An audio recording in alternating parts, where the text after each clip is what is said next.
Google famously found through their Project Aristotle work that psychological safety is one of the top drivers for team effectiveness.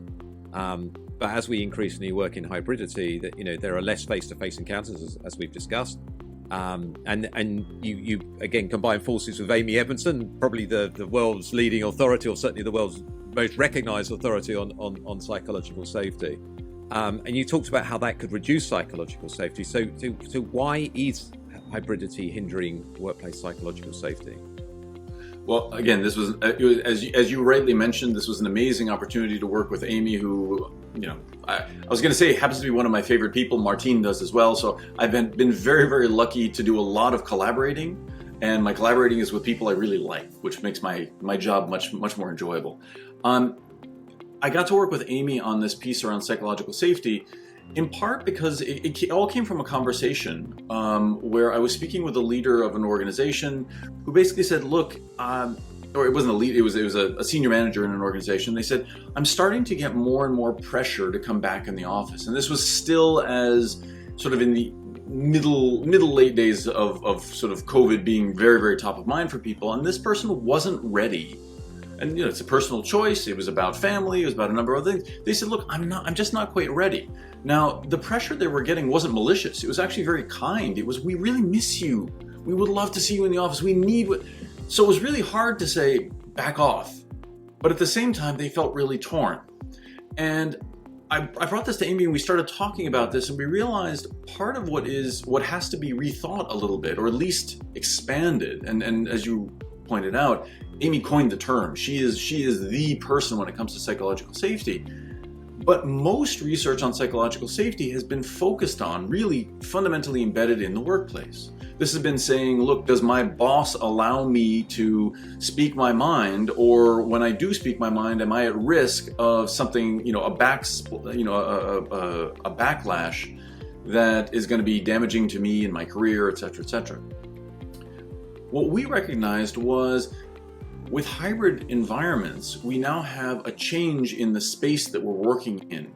It used to be in many, many places, the US is a very, very clear example of this.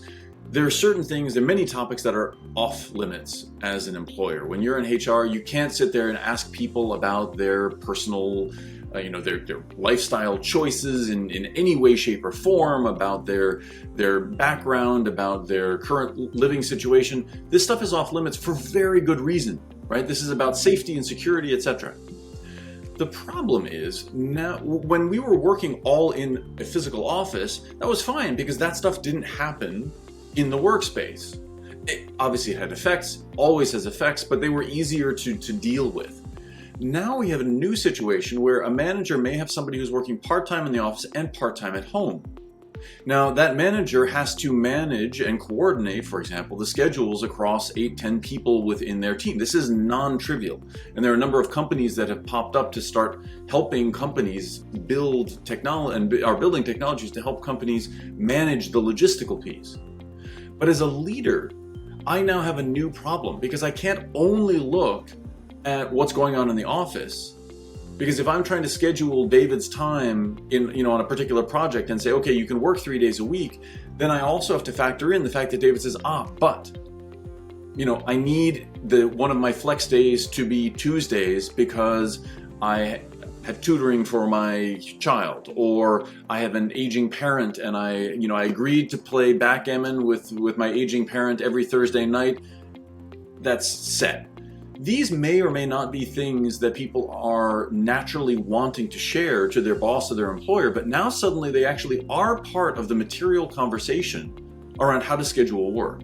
And that's what Amy and I recognized, was we have to actually rethink the conversation around psychological safety. We have to make sure that it incorporates those elements, but it also, in a sort of an interesting feedback loop, it makes psychological safety even more important. Because you need to have an environment where you feel psychologically safe, not only to talk about the work, but also to talk about the non-work things, like being able to say, hey, I have a personal reason that I can't come to the office on these days, or that I would really like to have flexibility in a certain sense. So the next question, I suppose it's sort of a natural extension from this, and I'm guessing it is also more complex than it was. And how can people managers and HR leaders create that culture of psychological safety amongst hybrid teams? Yep.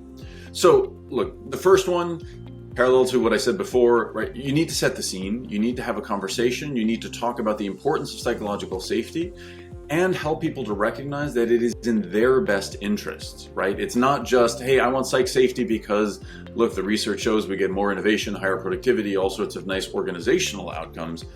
I want psych safety because it's also important for you as members of the team. But let's be honest, talk is cheap. If I'm the big boss and I'm the leader and I can say, I really want you to be open and we want psychological safety, everyone's going to say, yeah, sure. And then they're going to wait and see what I do. So you have to lead by example. And we strongly encourage people to think about how can they use their own vulnerability, use their own situation to create the evidence, the data that shows this is something we actually care about. This can't happen all in one fell swoop. It's not going to be fast. It's going to be little baby steps. You show examples, right? You start building it up, and whenever there is something that is a good psychologically safe practice, we want to share it. And we want to share again the fact that it's beneficial not just for the organization, but for the people themselves. The way I always think about this, look, this is a sales pitch to your people about why they should engage in and help build and foster a culture of psychological safety. You got to sell it. And part of that selling is showing that there's a value to them when they're psychologically safe, not just to the organization. And then the last piece is you got to be vigilant. You have to be, because even with the best of intentions, somebody will make a mistake. I've read psychological safety, I've written on it, and of course, sometimes I screw up and I do something that is not psychologically safe. As a leader and as a team, you need to be really, really vigilant. And when there is a mistake, a misstep, something that is not psychologically safe, you have to address it right away. The only trick, do it in a psychologically safe way. You also don't want to jump on the person who wasn't psychologically safe, harangue them, and then you in effect destroy the psychological safety by punishing somebody for not being psychologically safe. It starts to get your brain in a little bit of a loop, but it's really important. In this series, we will be speaking to a range of senior leaders who are pushing a data-driven and digital HR agenda. Make sure that you subscribe via your podcast app of choice and also via our YouTube channel for free and regular interviews with the digital HR leaders of the future.